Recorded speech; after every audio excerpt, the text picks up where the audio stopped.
Alam niyo guys, ang pinakamahirap pag magtrabaho kayo dito sa bansang Arabo, pag araw ng Biyernes, hindi kayo makakain.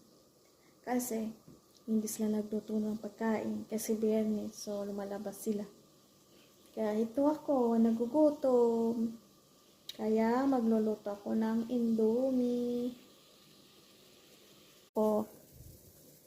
Kasi nagugutom ako.